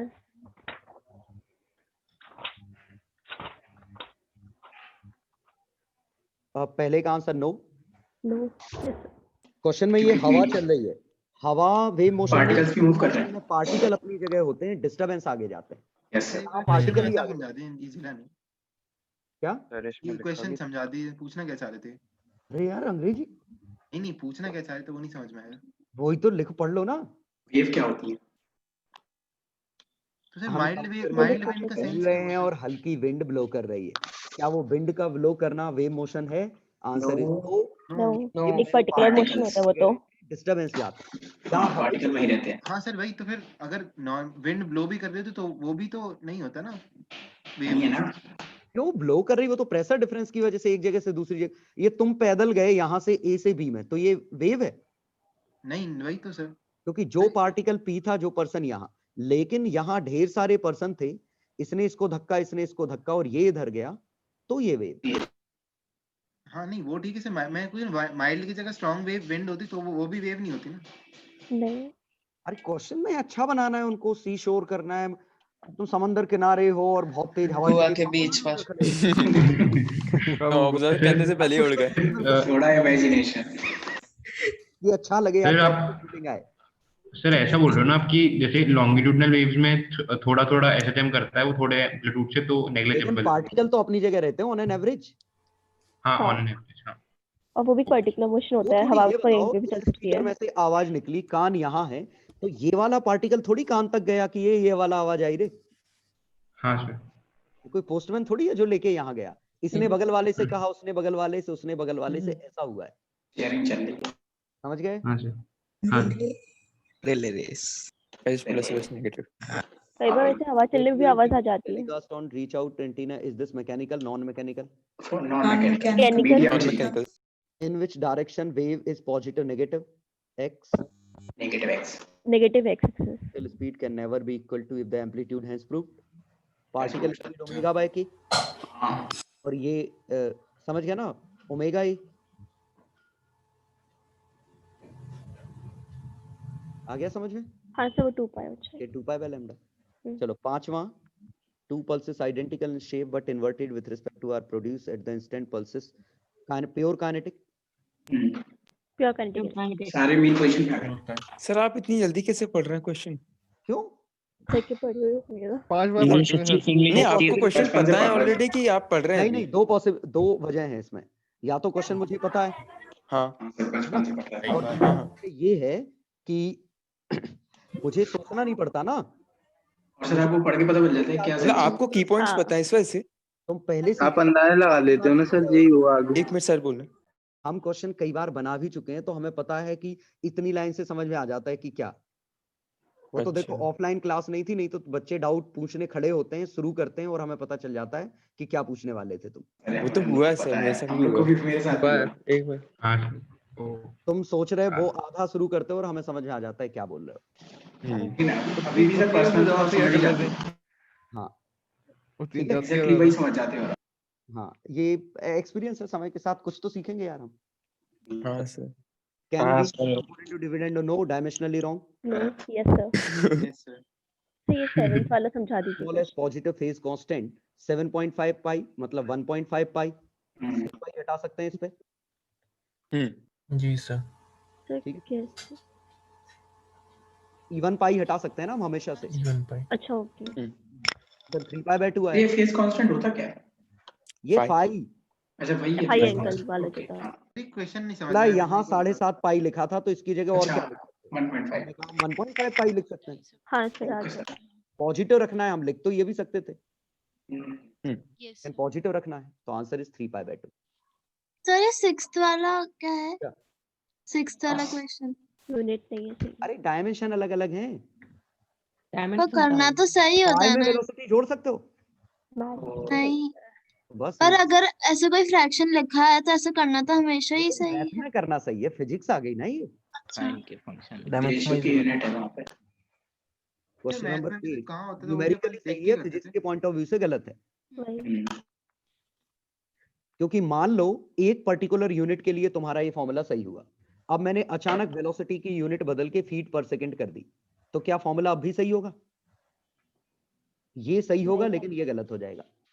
सोचो, हाँ यूनिट बदलने का असर यहाँ कट जाएगा, यहाँ नहीं कटेगा। इसलिए फिजिक्स में न्यूमेरिकली के साथ साथ हमें डायमेंशनली भी चेक करना पड़ता है क्योंकि यूनिट बदलनी तो। चलो 8th, can we test without disturbance? Fundamental mode में तो नो, लेकिन फर्स्ट में बिल्कुल हो जाएगी। यस हो जाएगा। इसका टच्ड विदाउट डिस्टरबेंस मतलब यही था ना कि नोड मिलना चाहिए कॉमन। हाँ मतलब हमने उसको टच कर दिया और वेव को कोई दिक्कत नहीं है जी, वहां पे कुछ ट्रांसफर नहीं होता। बिल्कुल सही पकड़े हैं। चलो OL2 हो गया, सब्जेक्ट ये हो गए थे। लास्ट सब्जेक्ट सब्जेक्टिव रह गए 39 सर 50 16 बताओ पहले। 16 हाँ उसका आगरा वाला। पहले 15 समझ में आया? हाँ बिल्कुल सर। हाँ सर जाएगा वापस आएगा ऐसे, इधर आएगा और वापस आएगा ऐसे आफ्टर 2 रिफ्लेक्शन। आगरा का आया समझ में? तो टाइम आएगा L/C, ठीक है। और हाफ टाइम बाद ये ऐसा रहेगा, पलट जाएगा। A string of linear mass density, इसमें कोई डाउट है? इसका बस ये वाला पार्ट बता दीजिए जो लिखा था कि ये वाला फर्स्ट वाला taken by string to regain its shape. हाँ, फिर वही क्वेश्चन है। देखो वापस नहीं पहले आ जाए। रिफ्लेक्शन के बाद शेप इसका जो पहले रिफ्लेक्शन के बाद शेप इसका ज्यों का त्यों होगा। ये आंसर नहीं होगा। अरे रुको, तो ये आंसर नहीं है ना, लेकिन हमें यही इसी जगह पे लाना है। इसी जगह पे पहुंचाना है। रिफ्लेक्शन करोगे तो ये अगले रिफ्लेक्शन में लेकिन पलट जाएगा, क्या दोबारा है ना? 2 रिफ्लेक्शन। अब ये इसके बाद ये ऐसा रहेगा, फिर गड़बड़। इसके बाद ये अब सही होगा। ये समझ आया? तो 1 रिफ्लेक्शन, 2 रिफ्लेक्शन, 3 रिफ्लेक्शन, 4 रिफ्लेक्शन, 4 के बाद 4L/C। तो सर इसका पीरियड क्या होगा? क्या पीरियड क्या होगा? ये तो पूरा कंप्लीट यही होगा ना? बॉम्बे वाला पार्ट भी। हाँ, तो यही तो टाइम पीरियड हो गया, कितनी देर बाद शेप हो रहा है। ये 3 नहीं आ रहा था। 3 नहीं आ रहा। वैसे नहीं करते ना सर, इसमें लैम्डा 2 लैम्डा कर दिया। सर इन लोगों ने पीछे आंसर शायद गलत दे रखा है, इन्हें ठीक जगह दे रखा है। देखो ये बिल्कुल इधर सही आंसर दिया है। पहला रिफ्लेक्शन, दूसरा रिफ्लेक्शन, तीसरा रिफ्लेक्शन, चौथा 4L/C तो आ रहा है। तो इसको लैम्डा बता दो। नहीं सर, वो इनिशियली 20 सेंटीमीटर पे है। इनिशियली ये कितना है? टोटल 30 है। टोटल 30 10 हो जाएगा सर, ये 10 है। 30 है। टोटल 30 है। करेगा हाँ, तो ये 10 पे है। 4L/C, 4 into 30/C, C कितना है? 20। 4 into 30 नहीं होगा ना? नो, 6 सेकंड है मेरा। सर इनिशियली तो उसको 20 कवर करना है ना पहले। हाँ वही। लेकिन आखिरी में भी तो 10 कवर करना है। आखिरी में 10 पे एक्स्ट्रा कवर अप करना 10 पड़ेगा। कवर करेगा ना। आंसर 3 दिया अच्छा है ठीक है ठीक है। ठीक गड़बड़ है। आंसर 6 आया था मेरा। 3 दिया है सर। 3 दिया, गड़बड़ है। 3 ही आ रहा है। छह का आ गया। पे तो अरे एक मिनट सुनो, पहले सर रिफ्लेक्शन मैं बताऊं उन्होंने क्या किया है दिक्कत। सर को बता दो। सर को बोलने थे। रिफ्लेक्शन के बाद ये है टाइम 20/C लग चुका है। तो इसको λ/4 बोलेंगे ना वैसे। हां सर।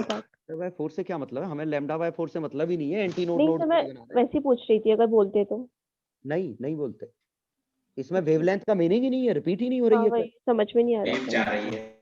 ठीक है, अब ये वापस आया। नहीं हुआ सर। 30/C 30/C लग चुका है, ये रिफ्लेक्ट हो गया और फिर से लगेगा। फिर से 30/C लगेगा, है ना? और यहाँ से फिर से 30/C, और यहाँ से जब ये इधर पहुंचेगा तो अब sir, 10/C 10/C plus 30/C plus 10/C। हाँ सर। तो 4 66 ही आया है। 10/C पे तो 6 ही आ रहा है। 20/C। तो क्वेश्चन में बोला गया है, तो क्वेश्चन में बोला था कि वो अपना शेप कब रिगेन करेगा, तो स्पीड से अपन को मतलब ये ना। हाँ, वो तो डायरेक्शन से मतलब थोड़ी है। डायरेक्शन भी मान ली है। 40/C होना बता रहा चाहिए। हूँ सुनो। हाँ, एक मिनट सुनो, ये हमने क्या माना है जब इसी डायरेक्शन में आ जाएगा। बीच में ये जब यहाँ से लौट के लौट के इधर आया होगा ना, वही तभी हो जाएगा वो तो। तब भी शेप हो रिगेन, जाएगा। अभी शेप यस सर। उस बार डायरेक्शन पलट सिमेट्रिक गई दिया है।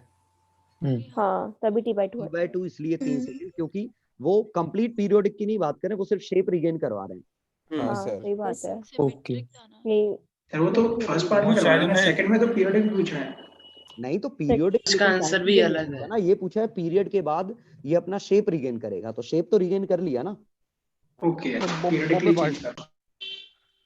अभी शायद उन्होंने वो सिमेट्रिक वाली चीज दे रखी है, इसीलिए वो सिमेट्रिक फिगर है। अब वो हमें पता है सिमेट्रिक फिगर सर गिवन है सर। हाँ, अगर ये फिगर सिमेट्रिक नहीं होता तो आंसर हमारा 6 ही आता, फिर तो सही। हाँ तो फिर अपना क्योंकि वो फिर ऐसे ही हो जाता उसमें। यस आंसर 6 आता। नहीं उसमें अच्छा सोचो जरा, आंसर क्या आएगा ऐसा होता तो। आंसर फिर 6 नहीं आता, 6 नहीं आता। सेम ही आता, क्योंकि ये 2 बार रिफ्लेक्ट हो गया ना। वहाँ से तो सेम हाँ हो जाएगी ना, एक सेकंड। 3 जल्दी आ जाएगा। अब गड़बड़ हो जाएगा। अब हो जाएगा, फिर वापस पीरियोडिक ही करना पड़ेगा। नहीं सर 6 आएगा 6 नहीं 6 ही अब आएगा। अब 6 आएगा। हाँ अगर आप 6 पे तो। हाँ हाँ हाँ यस ये सर, फिर इस बार कैसे आएगा। बन जाएगा? जी सर। ऐसे बन हाँ सर क्योंकि अगर उसकी वेलोसिटी जिस साइड है तो उसका वो हेड भी उसी साइड होगा ना। बिल्कुल बिल्कुल, तिरछी साइड भी उसी तरफ होगी। बिल्कुल सही। हाँ सर ये जो अभी अपन ने करा, इसमें 20/c प्लस 30/c आना चाहिए ना, ट्वाइस ऑफ 30/c की जगह 20/c प्लस 30/c आना चाहिए ना, क्योंकि वो जैसे ही टकराएगा उस वॉल से वैसी शेप वापस से अपना रीगेन कर लेगा। किसमें? ये अभी जो अपन ने सिमेट्रिक मान के किया, ये इधर आया 20/c प्लस 30/c, अब जैसे ही इससे टकराया वैसे ही फिर से शेप रीगेन हो गया। मतलब पीरियड, हाँ शेप का। मैं ये बोल तो रही ये हूँ तो ट्वाइस 20 ऑफ बचा ना फिर। 30/c।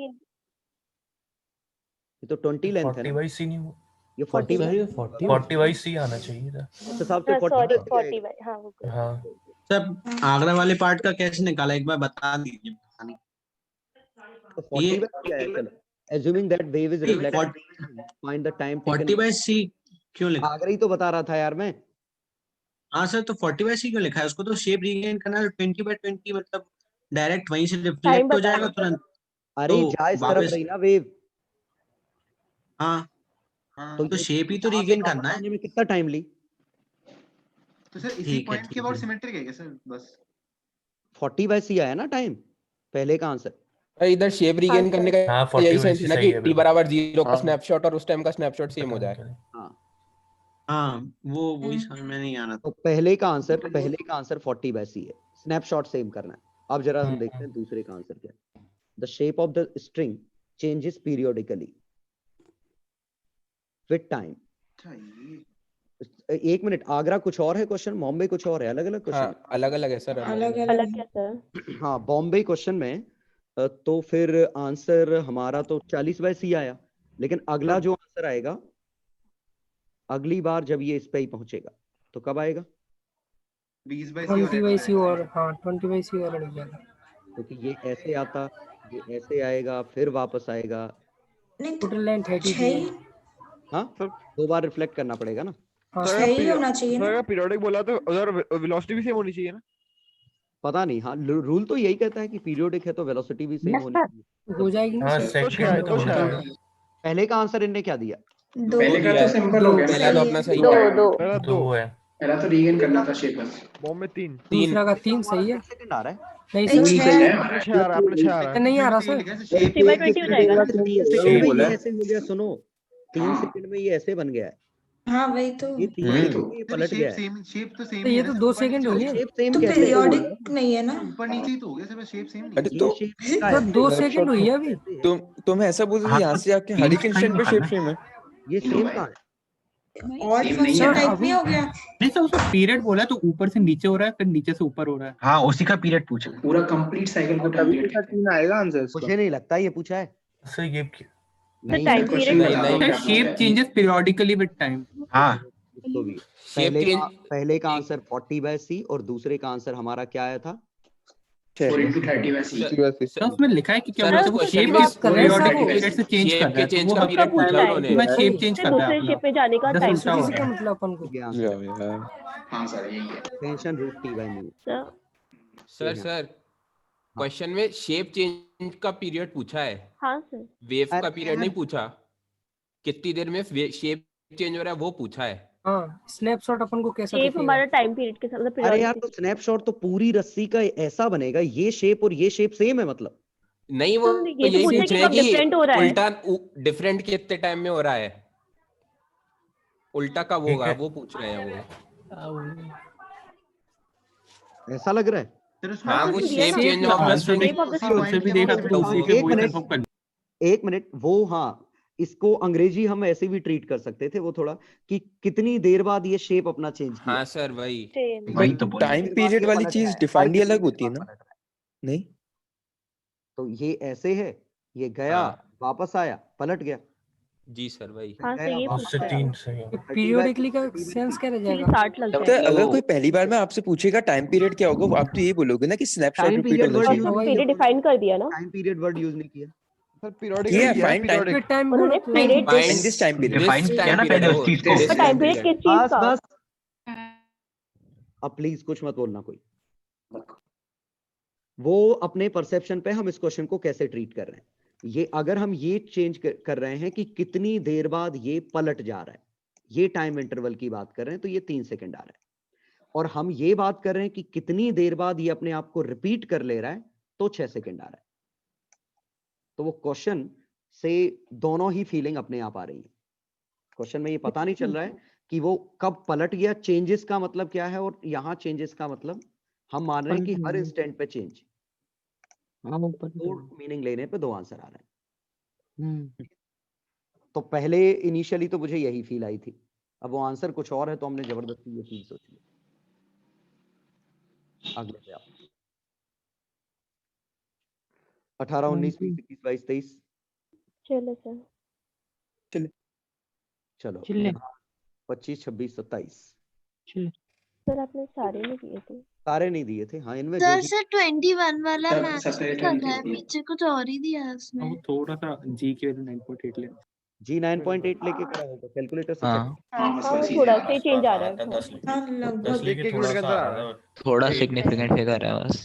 मैनेज कर लिया करो थोड़ा, ये एग्जैक्ट आंसर तो देते नहीं है। 33 से 39 मतलब हो 39 गई सर। 39 सर हो गया 39 में बताना है। 9 सर हो गया, उसको दोनों को आंसर बन मैच नहीं कर रहा है, कोई गलती नहीं बताओ है। मतलब सबका टेंशन थी। म्यू दिया है 12 into 10 पे 3, ये म्यू 3 फिक्स लिखा है 2 लूप है, लैम्डा 1.5 हो गया, हेंस प्रूव्ड हो जाएगा। और कोई तो 48 42 वाला 42 बता दिया। 42 तो हो और गया। 48 2 है ही नहीं। पहला से नीचे। A string clamped at both ends vibrates and resonates with separation 2 centimeter between consecutive, तो lambda by 2 की वैल्यू आ गई 2 centimetre. Next harmonic high resonance frequency, this separation is reduced to consecutive notes. Okay, भाई length वाला law लगाना था। वो frequency वो NF और N मतलब वो ऐसा कुछ था। ये लेंथ 2 थी, अगले में ये लेंथ 1.6 है। ये नेक्स्ट रेजोनेंस है, ठीक है। ये पहला रेजोनेंस था। पूछा क्या है, फाइंड द लेंथ, तो n lambda by 2 equal to l, n plus 1 lambda dash by 2 equal to l, और लैम्डा बाय 2 की वैल्यू लैम्डा बाय 2 2 2, दिया। लैम्डा डैश बाय 2 1.6 है। डिवाइड कर दो, आ गया ना समझ में। हाँ सर। इसमें n लूप्स हैं, इसमें n प्लस 1 लूप्स हैं। वेवलेंथ दोनों में ये दे रखी है, हो गया। चलो सर n+1 लूप्स इसलिए ना, नेक्स्ट हायर रेजोनेंस नेक्स्ट लिखा है ना, और फिक्स्ड एट बोथ एंड लिखा है। ओके चलो 42 हो गया। 48 हाँ 48 क्वेश्चन में गया। Uniform horizontal rod where should a mass be placed so that the work may excite wire on the, हाँ इसमें देखो फंडामेंटल चाहिए, इसमें नेक्स्ट ओवरटोन चाहिए, फ्रीक्वेंसी सेम है, हाँ फ्रीक्वेंसी सेम है, लेकिन इसकी वेवलेंथ लैम्डा है तो इसकी वेवलेंथ लैम्डा बाय 2 है। सोचो। एक मिनट, अब यहाँ पे कहाँ बना, ये जो रॉड है उसके अंदर 2 पार्ट किए हैं, उसमें एक में F चाहिए दूसरे रॉड में नहीं, नहीं रिंग में, इनमें। अच्छा ये ओके है ओके। क्वेश्चन। रिंग में चाहिए। ये लैम्डा हाँ बाय 2, हाँ सर फ्रीक्वेंसी दोनों की है। सेम है। हाँ यहाँ C, यहाँ C C by by 2। 2, सी तो यहाँ टेंशन T, यहाँ टेंशन T by 4, हाँ हाँ सर तो टेंशन 1:4 चाहिए। इसका हाँ मतलब टेंशन यहाँ ज्यादा चाहिए, तो यहाँ लेंथ कम होगी, तो ये 8 centimetre. Frequency F not 2F होगा ना, C तो सेम होगा। सीरीज में है। फ्रीक्वेंसी सेम है, क्वेश्चन में लिखा है सेम ट्यूनिंग फॉर। अच्छा नहीं आया समझ में। फिर इसके बाद टॉर्क को वो कर लेंगे ना बैलेंस।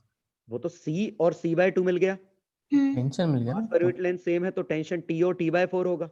हाँ टॉर्क बैलेंस कर लो, हाँ। T by 4 mg। x l minus x torque ले लो 1 हाँ रेशो हो गया। डिवाइड चलो कर दो। मास और भी रख दिया अपन ने तो। एक और मास लगा है हाँ फिर आंसर टोटल हो 60 हो जाए। ठीक है, हाँ उसको बैलेंस कर देंगे। वो टॉर्क बैलेंस कर देख लेना लेंगे वो तो कॉन्सेप्ट किसी है। भी पॉइंट पे तो। ठीक है सर। सर ये जो अभी कह रहे थे कि इसमें अगर वायर में क्या बोलते हैं इसमें मास रखा है उसके बाद अपन को 2 ओवरटोन बनाने थे अरे लेफ्ट बहुत हैंड दिक्कत हो राइट हैंड जाती, में। मास रखा है तो उस पॉइंट को हम क्या लें? हाँ नोड मास मानते मिलेगा। हैं। हाँ, हमने यूनिफॉर्म मास डिस्ट्रीब्यूशन के लिए पढ़ रखा है, बीच में सर मास वो आएगा ठीक है तो उसको वेरिएबल तो मास कुछ मान भी डिस्ट्रीब्यूशन लेते, लेंगे। टेंशन कैसे निकालते हैं उसमें अगर सर वो आप क्या केस बता रहे? अरे कुछ नहीं है, जबरदस्ती का क्वेश्चन। ये मास इधर है, बच्ची ये कह रही थी कि हमने इधर और इधर बना दी, तो यहाँ नोड क्यों मान लिया? नहीं चलो ठीक है सर वो मान भी अच्छा। लिए, टेंशन कैसे निकालते सर? टेंशन कैसे निकालते? टॉर्क लेके। टॉर्क ले उसमें टॉर्क कैसे? T1 और T2 का सम M1 प्लस M2 जी है, क्या आप पूछ रहे हो? एक मिनट, नहीं नहीं सर ये तो T1 तो उस वायर की टेंशन है ना, इसके अलोंग जिसके जिसमें वेव मूव कर रही है उसके अलोंग टेंशन चाहिए पड़ेगा ना। नहीं निकालेंगे ना, ये क्यों निकालेंगे? इसीलिए तो वेव इसमें नहीं बनाई। हाँ भाई इस वायर में तो टेंशन है ही नहीं ना, टेंशन तो यहाँ है। हाँ सर वही पूछ रहा था। मैं तो पूरी हुई अपनी जेई की। 49 हो गया। हाँ सर हो गया। किया नहीं था सर। ओके जो भी ये डीसीटी एक्सरसाइज का है। मैंने हाँ कहा तो क्वेश्चन रिपीट कर लिए अब तो। अब मैं थोड़ा बाकी सिलेबस होमवर्क दे दूं अगले उसका। जी सर। देखो इसमें मैं चाहूंगा थ्योरी एक बार और पढ़ लो अच्छे से, वैसे क्लास में समझ में आया है तो अच्छी बात है, नहीं भी आया तो भी ये थोड़ा मदद। एनसीईआरटी नहीं पढ़नी ना? क्या सर एनसीईआरटी नहीं पढ़नी? नहीं नहीं नहीं नहीं एनसीईआरटी में जब तक ना 11th की तो नहीं पढ़नी, 12th में जिस टॉपिक में बोलूंगा वहां पढ़नी। तो इससे अगली क्लास के बाद अब कौन सा चैप्टर स्टार्ट होगा इसके बाद? थर्मो मॉडर्न हमारा रिवीजन का था। सबसे पहले वेव ऑप्टिक्स हो। सुनो यहाँ तक HCV में यहाँ तक थ्योरी है, इंटरफेरेंस ऑफ साउंड के पहले पहले ठीक है सर। Okay theory. डीसीटी पूरी नहीं है, डीसीटी के 15-20 क्वेश्चन ही होंगे, ज्यादा नहीं होंगे। हाँ बस शॉर्ट 20 क्वेश्चन है। 21 तक थे। चलो सर पेज नंबर क्या है? मेरी स्क्रीन फ्रीज हो गई। इंटरफेरेंस ऑफ साउंड के पहले पहले तक का 16.8 तक बस पढ़ना है। मैं उसमें लिख दूंगा अप टू हाँ इंटरफेरेंस। सर। हाँ सर। कुछ मैं एक्सरसाइज में क्वेश्चन दूंगा 8-10 तो देख लो। जी सर। सब उसी पे लिखते हैं। रहने दो, मत टाइम खराब करो, मैं देख के हाँ उसमें सर। ग्रुप पे लिख ठीक है। Thanks sir. मैथ्स के लेक्चर सर बस एक लास्ट डाउट था, बल्क मॉड्यूलस की एनालॉजी टेंशन से होती है? नहीं, टेंशन पर यूनिट एरिया से होगी। मतलब बल्क मॉड्यूलस यही बताता है किसी प्रॉपर्टी स्ट्रेस के बराबर है। होता है ना, डायमेंशनली स्ट्रेस के बराबर। हाँ सर अपन ने टेंशन वाले फॉर्मूले T1 म्यू में दोनों में एरिया डिवाइड कर दिया, बस ये समझ। कुछ ऐसे ही मान लो हो, अभी तो जो सर मेरे टॉपिक को नहीं ऐसे पढ़ा लास्ट चीज और बाद में पूछनी कर लो तो थी। बेहतर है। Okay sir. जैसे मतलब साउंड वेव डेंस से रेयर मीडियम जाती है, तो उसमें अपन ने डेंस और रेयर की मीनिंग समझ में आई? हाँ स्पीड आगे से वेलोसिटी से देखेंगे। मटेरियल टू मटेरियल डिपेंड करेगा, वेव टू वेव। बिल्कुल बिल्कुल वेव टू। तो sound wave Snell law follow करती है क्या? हाँ कौन सा? स्नेल्स लॉ बिल्कुल। स्नेल्स लॉ वेव की प्रॉपर्टी है। हर वेव फॉलो करेगी। हर वेव फॉलो करेगी। सर ये जो हमने डेंस से रेयर में फाई का चेंज देखा था, तो वो चीज हमारे लाइट में भी आएगा? लाइट में भी बिल्कुल बिल्कुल। हर वेव की प्रॉपर्टी जो भी हमने पढ़ा है ना, इलेक्ट्रोमैग्नेटिक हर वेव के लिए आएगा। ठीक है। और वो dy स्क्वायर मतलब हमने डिफरेंशियल इक्वेशन लिखी थी, वो लाइट की भी होती है वैसे? वो भी सबकी होगी। हाँ ओके। सर एक क्वेश्चन था सर इसमें HCR में, अपने लास्ट क्लास में बोला था कि उसको मैकेनिकल वेव मानना था। इसमें पूछा था कि गैसेस में कौन सी वेव प्रोड्यूस हो सकती है। हाँ गैसेस में ट्रांसवर्स वेव नहीं हो सकती बस, क्योंकि ट्रांसवर्स वेव में हमें टेंशन चाहिए होती है। तो सर मैकेनिकल ट्रांसवर्स नहीं हो सकती ना? मैकेनिकल ट्रांसवर्स अंडरस्टूड है, वो मैकेनिकल वेव ही टॉपिक है। तो ये अगर टेस्ट में आएगा तो अपन मैकेनिकल ही मानेंगे। अगर लिखा होगा मैकेनिकल, अदरवाइज मैकेनिकल ही मानेंगे। लाइट वेव्स का मीनिंग ही नहीं है। लाइट के लिए तो मीडियम का रोल ही नहीं ना, उसको मीडियम की जरूरत ही नहीं। चलो तो फिर अपन मिलते हैं। सर एक मिनट, ये सब्जेक्टिव का तो लास्ट वाला है ना? हाँ सर पहले वो इसमें क्लोज एंड था फिर ओपन हो गया, ऐसा कुछ है क्वेश्चन। क्या सर पहले ओपन था फिर क्लोज हो लास्ट गया। टर्न पे बताया तो था। एंटी नोट माना था उसे। लास्ट वाले रिकॉर्डिंग देख लेना। बस इतना हिंट ले लो, ये ऐसा था, अभी ये ओपन एंड है, और जब ये इस पे आ जाएगा पुली पे, ये क्लोज एंड हो जाएगा। पहले ये सर ऐसा मैंने इसको फंडामेंटल मान के सॉल्व किया था, आपने शायद फर्स्ट ओवरटोन में बनाया था इसका फिगर। हाँ मतलब मैंने यही ऐसे किया था लैम्डा solve 4 की वैल्यू 10 हो जाएगी। करना है ऐसे ही है, मैंने क्वेश्चन पूरा पढ़ा नहीं था, करना है ऐसे हाँ ही वो बस। आपने शायद पिछली बार फर्स्ट ओवरटोन में बनाया। कॉन्सेप्ट ऐसा है, अब ये ऐसे भी हो सकता हाँ है, ठीक है। भी हो सकता है। पहले ओपन था, अब ये क्लोज। बाकी बिल्कुल सेम आ रहा है। ठीक है जी सर। सर बस एक लास्ट चीज और पूछनी, लाइट जो होती है, लाइट में भी डिस्ट्रक्टिव इंटरफेरेंस होगा सर? सब होता है, इंतजार सर करो। उसमें जब अगर अपन ने दो सेम वेवलेंथ सेम एम्पलीट्यूड और फ्रीक्वेंसी की लाइट भेजी तो बहुत सारे अपन को नोट टाइप के पॉइंट्स मिलेंगे। देख लिया? हाँ सर इंतजार करो, देख ले। सर वो जब रियल से डेंस में रिफ्लेक्ट हुई थी, उसका फेस चेंज 5 कैसे कहा था? याद करने को कहा था मैंने तुमसे। मैंने कहा था रिफ्लेक्टेड सब वेव का ऑप्टिक्स चेंज हो में जाएगा, आएगा। ये डेंस मीडियम से टकराएगा। इसको रोक कभी चेंज नहीं होगा, याद रखो ये। Okay sir. ठीक है, चलो sir bye bye. Sir coaching bye bye से सर। होमवर्क अभी आप उस पे डालोगे? मैं अभी होमवर्क उस हाँ पे सर डाल अभी डालिए। सर टैली पर ही डाल दीजिएगा। सर इस बार इंटरनल के मार्क्स नहीं है ना स्कूल में सर, ये टेलीग्राम पे पेपर भी मांग डाल रहे हैं। देना। हाँ सर वो मैं पेपर उससे का बात करने वाला था, फिर मैं भूल ही गया। सर कोचिंग में कोई नए चैप्टर की बुलेट मिल रही है? नहीं सर मिलेगी अभी नहीं, लेकिन अभी मैंने बनाई नहीं, अभी तो वो हम रिवीजन करेंगे, उसके बाद मैं वेव ऑप्टिक्स का दूंगा। वेव ऑप्टिक्स, थर्मोडायनेमिक्स, ये दो बुकलेट। हाँ सर आपने जो पैरासिंगर्स तो का पहले बताया रिवीजन था ना, होगा। हाँ जा सकते हो बच्चों, अब जिसको जाना है चले जाओ, डाउट पूछना है ठीक है रुको। सर। हाँ बोलो। सर ओपेरा आपने जो पैरासिंगर्स वाला बताया था, उसमें सिंगर्स को पता कैसे चलता है कि ग्लास की फ्रीक्वेंसी कितनी है, तो हम लोगों को उसी फ्रीक्वेंसी के हिसाब से गाना है। बता रहा हूँ, तो मैं रिकॉर्डिंग बंद कर दूं अब।